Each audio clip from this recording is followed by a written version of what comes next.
ගෝඨාභය අත්අඩංගුවට ගන්නව කිව්වහම අරයට රසණීය වුණා. නැතිලදාම. එතකොට මේ එතන වෙන්නේ ඒගොල්ලෝ අසාධාරණයක් කරන්නේ. මේක මුළු ලෝකයක් දන්නවා. நீர்கொழும்பு பால்தி சந்தியிலே ஆர்ப்பாட்டம் ஒன்று நடைபெறுகிறது. அது தொடர்பான காட்சிகளை பார்த்தோம்.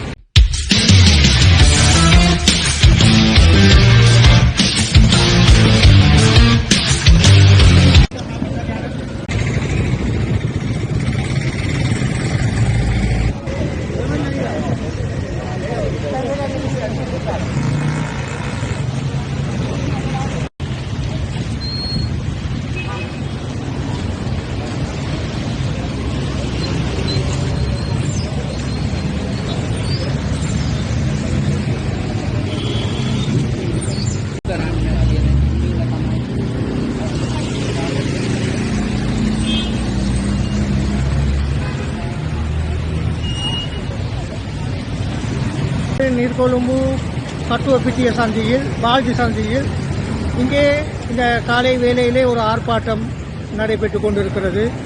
உயிர்த்த ஞாயிறு தின தாக்குதல் தொடர்பான விசாரணை நடைபெற்றுக் கொண்டிருக்கும் இந்த காலப்பகுதியிலே இதற்கு எதிராக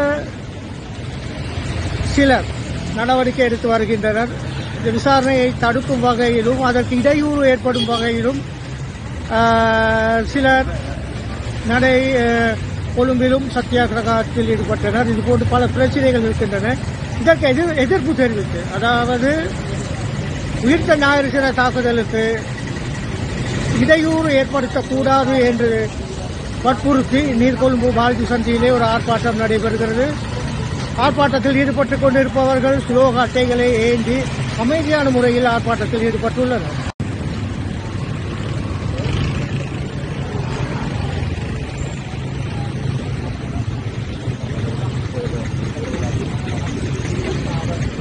විරෝධතාවයක්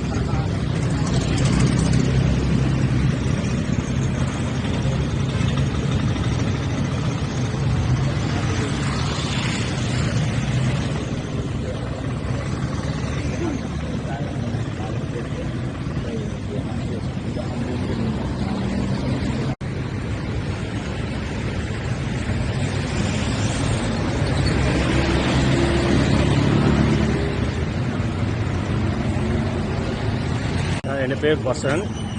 நாங்கள் இது என்ன காலத்துக்கு ஆரம்பிச்சிருக்கோம் என்றால் 2020 பாஸ்கோ அந்த போம்பை வைத்து 300 பேர்கள் மறித்தார்கள். ஆனாலும் இது இந்த அரசாங்கம் சரியாக அதை ஆராய்ந்து நீதியை தேடி யார் இதை செய்தார்கள் என்று தேடிக்கொண்டு அறிந்து ஒவ்வொருவரையும் அரெஸ்ட் பண்ணி சரியான இடத்துக்கு வரும்போது ஒரு சிலர் இதுக்கு விரோதமாக எழும்பி ஒவ்வொருவரும் ரோட்டுக்கு எழுப்பி இருக்கிறார்கள். எங்களுக்கு இருந்த 300 லட்ச பேருக்கும் நீதி வழங்கும் மாதிரி தான் நாங்கள் இறங்கியிருக்கோம். ஏன்னா அவங்களுக்கு ஒரு சாதாரணம் நடக்கும். இன்னும் கால் இல்லாதவர்கள், கைகள் இல்லாதவர்கள் அநேக பேர் இருக்கிறார்கள். ஆனாலும் இதை செய்தவர்கள் துணிகரமாக ரோட்டுக்கு இறங்கிக் கொண்டு அவர்களுக்கு ஆதரவு தெரிவிக்கிறார்கள். நாங்கள் என்ன வேண்டிக் கொள்கிறோம் என்றால் அரசாங்கத்தின் மூலியமா அவர்கள் இதுக்கு பிறகும் ரோட்டுக்கு இறங்காத படிக்கு நீதி சரி கட்டும்படியாக நாங்கள் அரசாங்கத்துக்கு ஆதரவை தெரிவிக்கிறோம். அவர்களை அப்படி ரோட்டுக்கு இறங்காத படிக்கு நீதி செய்து அவர்களை அரெஸ்ட் பண்ணும் மாதிரி தான் நாங்கள் வேண்டிக்கிறோம். எல்லாரும் ஒன்றா சேர்ந்து தலைமுறை ஆர்ப்பாட்டம் பண்ணுறாங்க. அரசியல்வாதியை பிடிக்கவாங்க, எப்பயோ செய்ய வேண்டும். இன்னொரு அல்ல உள்ளத்தை வச்சு இந்த அரசாங்கத்தை எடுத்தாங்க. அதனால அந்த பெரியவன் இந்த பெரியவன் அவன் நேரத்தோட பாதுகாப்பாக இருந்தவன் என்றும் பார்க்குவாங்க. சட்டத்தை செஞ்சு அவங்கள அரெஸ்ட் பண்ணுங்க. இது ஒரு මම පෙරියමුල්ලේ ජූන්. අපි අද පාරට ආවේ මේ රටේ පාලකයින්ට, ආගමික නායකයින්ට සහ මේ රටේ ජනතාවට යම් කිසි පණිවිඩයක් ලබා දෙන්න. වාස්තු ප්‍රහාරයේ වින්දිතයින්ට යුක්තිය ඉටු කරන්න කියන එක මේ රටේ මහා ජනතාවගේ වගකීමක්. ඒ වගේම පවතින පාලකයින්ට වාස්තුකාරයේ විඳින්න යුක්තිය ඉෂ්ට කරන්න කියලා බල කරන එක කතෝලික සභාවේ වගකීමක්. ඒ වගේම වාස්තුකාරයේ විඳින්න යුක්තිය ඉටු කරන්න අධිකරණය සහ නීතියේ ස්වාධීනත්වය ලබා දෙන එක මේ රටේ පාලකයින්ගේ වගකීමක්. පෞද්ගලික කාලය තුලදී ඒ වගකීම් තුනම ඉෂ්ට වුණා කියලා මම විශ්වාස කරනවා. ඒ හින්දා තමයි අද සලේලට ඔයවැනි ඉරණමක් අත් වෙලා තියෙන්නේ. මගේ නම රූපිකා රොසයිරෝ. මගේ දුව තමයි 2019 4 මාස 21 වෙනිදා පාසල් කරගෙන නැතුනේ මුස්ලිම් දරුවා පාතිමාස්ලා.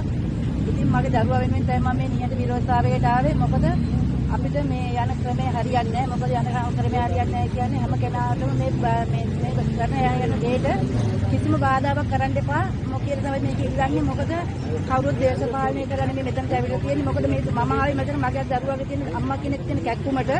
ඒ නිසා මම ඇත්තටම ඔයගොල්ලන් ඉල්ලනවා මේ දැන් මේ තියෙන බාධා කිරීම වලට බාධා නැතිව රජෙන් මේ නීතියෙන් කරන්නේ වැඩපිළිවෙලට උදව් කරන්න අපිට මෙයා කරගෙන මේ දරුවනේ නීතිය යුක්තිය සාධාරණයක් අපිට ඉල්ලලා දෙන්න කියලා මම බලාපොරොත්තු වෙනවා. මොකද හේතුව තමයි මගේ මේ දරුවා නැති වෙලා මගේ අම්මා තුවාල වෙලා දැරි නිසා මගේ දුව තාමත් මානසික වලට බෙහෙත් ගන්න නැගි නැතුලා නිසා මම ඒ නිසා තමයි එළියට බැස්සේ මගේ දරුවා වෙන යුක්තිය සාධාරණ ඉෂ්ට කරන්න කියන්නේ. නාලට කෝටාබේව අත්ලංගුට ගන්නව කිව්වහම අරයට රසනික උනා. නැතිල දානවා. එතකොට මේ එතන වෙන්නේ ඒගොල්ලෝ අසාධාරණයක් කරන්නේ. මේක මුළු ලෝකයක් දන්නවා. ඒ නිසා මේකට සාධාරණයක් තමයි ඉෂ්ට වෙන්න ඕනේ. ඒත් අපි නැති නිසා එන්නේ නැහැ. නමුත් මේක කෙරුවේ කවුද? මොකක් අරමුණෙන්ද? අපේ මේ මිනිස්සු අපේ ගමේ මිනිස්සු මගේ නෑදෑයෝ අහල පහලයි ගියේ. අපි එදා පාස්තුරිලා පල්ලි ගියේ. අපි ජේසුව දහන්න ගියේ. නමුත් අපිට උනේ ලොකුම විනාශයක්. ඒක ඔයගොල්ලෝ කොහොමදම දන්නවද? ඒ නිසා මම කියන්නේ මේකට සාධාරණයක් ඉෂ්ට කරන්න කියලා මේ ඉන්න මුළු ආණ්ඩුවෙම ඉල්ලනවා. நண்பர்கள் எனது யூடியூப் சேனலுக்கு ஆதரவு தர வேண்டும் என்ற அன்போடு வேண்டிக் கொள்கின்றேன். மீண்டும் ஒரு இது போன்ற ஒரு வீடியோவை சந்திக்கும் வரை விடைபெறுகின்றேன். நன்றி, வணக்கம், வசலாம்.